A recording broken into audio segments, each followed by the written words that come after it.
Our next guest under here, Rob Portman, is here. I understand why Americans are mad at Burger King for its deal with Canadian donut maker Tim Hortons. He says the anger is better directed at Washington and its refusal to fix America's broken and non-competitive tax system. Joining us, Ohio Senator Rob Portman. He serves on both the Finance and Budget Committees. I'm still angry about the French fries and that smoky taste of the burgers, Rob, that for Burger King. For me, it's okay. I don't go there anyway. But okay, but you're going to fix this. You want to fix it through some type of a small reform rather than just the palliative solution of just disallowing companies to do it. Hey, look, we've got to fix the tax code, and if we don't, Joe, we're never going to get at this problem. Let's take Burger King as an example. If we simply make it less competitive to be an American company by taking away some of the tax benefits for these companies, they're going to be targets for foreign takeovers, and they will begin to sell off some of their assets to foreign companies. So, you know, the solution here is really simple. The president has talked about it.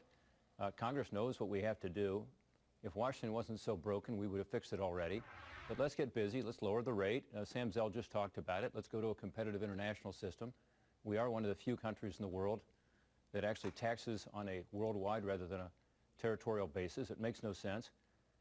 You know, we're hurting the workers in America. That's what all the economic analysis shows. It's the rank and file workers that are getting hurt here. So the solution is obvious, and let's get busy and do it. Private sector jobs, I don't know how many times. This is like we just said, Rob, the cloud is actually not a cloud. It's actually computers. We made that clear.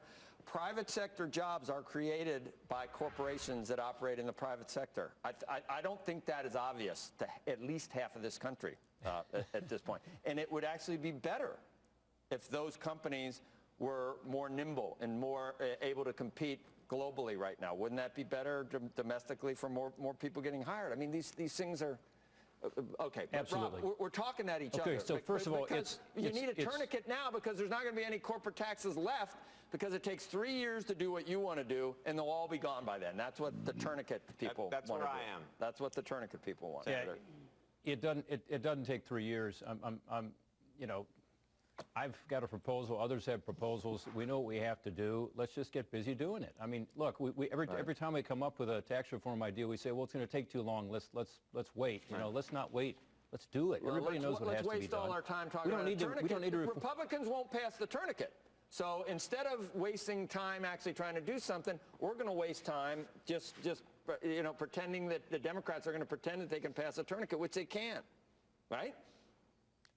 Right. Well, look, and it's not just about the tax rate. It's true that Canada has a 15% tax rate. We got a 35% tax rate, really 39% when you add the states. So clearly a company like Burger King looks at that and sees a big differential and sees an advantage to being in Canada. But it's about this international system, and it's about Sam's point and the point you just made about companies being able to deploy their assets where they want to, be able to move money around. I mean, if countries can do that outside of the United States, those companies are going to have a competitive advantage. Senator, but the problem is, and I just go back to it, what happens if you don't pass the legislation that you're proposing? And we do lose 25, 50 large American companies. Would have you preferred to Andrew, do? we're going to lose more than that. Preferred to do the tourniquet? We may lose more than that. We may. Yeah, we may. And how is the tourniquet going to help? You tell me. We tried this, as you know, already once, and the tourniquet didn't work. Now, look, you know, what do you mean it didn't work? For 10 years, nobody did it.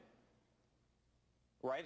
No, there's already a tourniquet in place, and that tourniquet in place is the amount that you're allowed to, you know, deduct based on how many, what percentage of shareholders you have. But for many years, we did not see those type of transactions, right? We made it more complicated for the. We saw all the facilities move abroad. We saw $2 trillion. We're seeing them right now.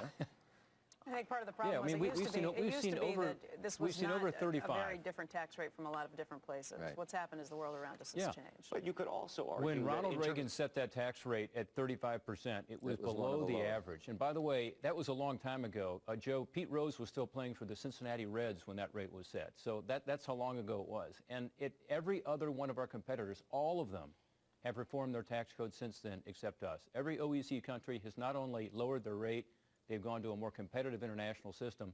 And we're just sitting on the sidelines thinking, you know, we're America, we'll be fine. We won't be fine unless we get busy making our tax system more competitive. By the way, it goes to our regulatory system, certainly goes to our healthcare system where we spend more than anybody else. and yet we have more uninsured. It certainly goes Pete Rose will be in the Hall goes of Fame. to our exports and our trade system. Pete Rose will be in the Hall of Fame before this president actually seriously tries to do tax reform. He will. Well, look, if the president would work with us, and it doesn't take much. Someone's We're not lead. talking about reforming the entire code. We're talking about just dealing with this one issue. I'd love to reform the entire tax code, as I'm sure all of you would. Most businesses are pass-throughs, but we've got to deal with this corporate issue. Otherwise, we will have a hollowing out of America. And Andrew, to your question, if we make companies even less competitive, there will be more foreign takeovers. So you look at what's happened around this country, there have been more foreign takeovers than there have been inversions. Right. That will accelerate if companies are less and less competitive. And it become doesn't targets for foreign takeovers. It doesn't fix Why do we want that? Right. It doesn't fix building facilities over there to have a tax over there. It doesn't bring back the $2 trillion, the tourniquet. It doesn't fix any of the stuff. It's, you know. No, and we've got to repatriate that money. We need it over here. Right. But it and might go to dividends. Takeovers, no, it might go to dividends and shareholders. Well, and nobody needs that, Rob, and a few jobs, but nobody needs that. Anyway, Senator. We need investment. If I told you it didn't all go to about the jobs, workers.